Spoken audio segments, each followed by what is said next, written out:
साजिश की शौकत पहनकर बैठ गए, अनचाहे हालात पकड़कर बैठ गए, जिनको मेरा हाथ पकड़कर चलना था, हैरत है वो बात पकड़कर बैठ गए।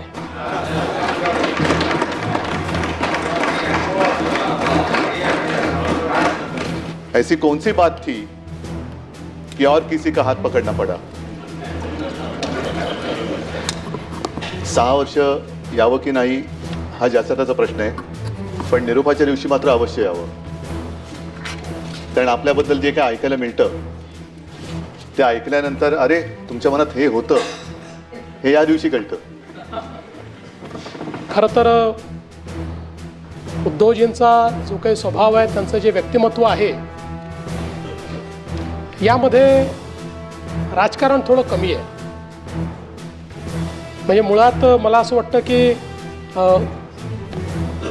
त्यांचा स्वभाव राजकारणी नाही, आणि त्यामुळेच अनेक वेळा ते जे काही निर्णय घेतात त्या निर्णयांमुळे ठीक आहे, म्हणजे परिस्थिती वेगवेगळ्या पद्धतीची उद्भवते, पण हा एक गुण मला असं वाटतं की जो हिंदू हृदय सम्राट बाळासाहेब ठाकरेंचा देखील होता। एकदा ठरवलं की निर्णय घेऊन टाकायचा, तशा पद्धतीचा स्वभाव हा उद्धवजींचा आहे।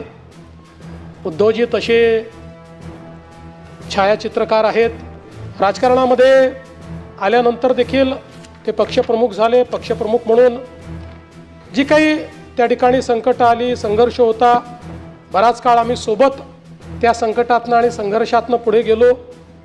अर्थात माझा आणि त्यांचे अधिक जवळीक ही 2010 नंतर आली आणि 14 नंतर अधिक आली, पण मला असं वाटतं की या सगळ्या याच्यात एक मैत्रीची भावना ही निश्चितपणे आमच्यामध्ये त्या काळामध्ये तयार झाली, आणि मी असं म्हणणार नाही की आज ती नाही, पण शेवटी त्यांच्या राजकीय भूमिका आहेत, आमच्या राजकीय भूमिका आहेत, त्यामुळे आता त्या राजकीय भूमिका वेगळ्या झाल्या।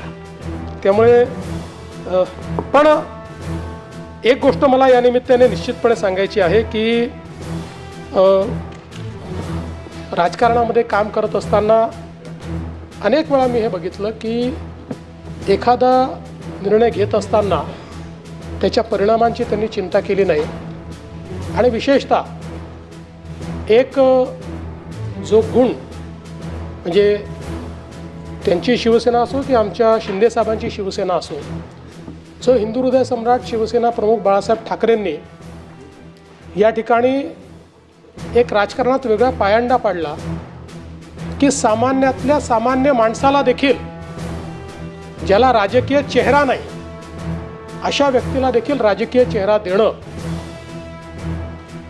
आणि त्यातनं राजकीय नेतृत्व उभं करणं, मला असं वाटतं की हा जो गुण आहे हा निश्चितपणे शिकण्यासारखा आहे। बाळासाहेबांनी निश्चितपणे तो गुण आपल्या सर्वांना दिला, उद्धवजींनी जोपासला। आज शिंदेसाहेब देखील आपण जर बघितलं तर राज्यसभेच्या यावेळच्या निवडणुकीत त्यांनी ते जपण्याचंच काम या ठिकाणी केलेलं आपल्याला पाहायला मिळतं।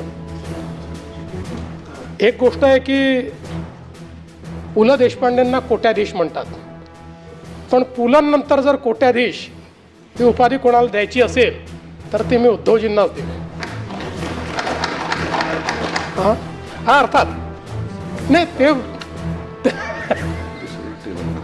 कागदांच्या नाही, शब्दांच्याच।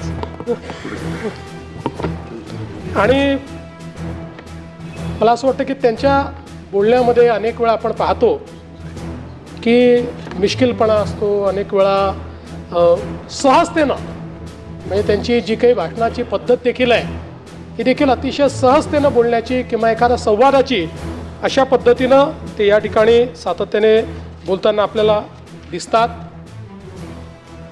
अनेक वेळा ते भिडताना दिसतात, खूप जोरदार अटॅक करताना दिसतात, जोरदार प्रतिवाद करताना दिसतात, पण त्याचा मूळ स्वभाव तो नाही आहे। त्यांचा मूळ स्वभाव जो आहे तो मला असं वाटतं की थोडा शांत आहे, संयमी आहे, संबंध ठेवण्याचा त्यांचा मूळ स्वभाव आहे। पण राजकारणात आपल्याला वेगवेगळ्या प्रकारचा आवेश आणावा लागतो, त्याप्रमाणे तो आवेश देखील आणताना आपण त्यांना पाहतो। पण या सगळ्या परिस्थितीमध्ये मला एक गोष्ट निश्चितपणे अशी वाटते की आता या सभागृहामध्ये ते 6 वर्ष होते, कदाचित त्यांनी ठरवलं तर पुढच्या वेळेसही ते 6 वर्ष या ठिकाणी येतील. पण उद्धवजी, आम्हाला या सभागृहात तुमच्या कोट्या कमी ऐकायला मिळाल्या. त्यामुळे जर तुम्ही निर्णय घेतला आणि पुढच्या वेळेस पुन्हा आलात तर जरा जास्त कोट्या तुमच्या आम्हाला या सभागृहात ऐकायला मिळाव्यात, अशा प्रकारची माझी अपेक्षा आहे. आता खरं तर आम्ही एकत्रित होतो. आता 19ला काय झालं, जे काय झालं, आम्ही वेगवेगळे झालो आणि म्हणून मला केवळ एक शेर या ठिकाणी ऐकवायची इच्छा आहे.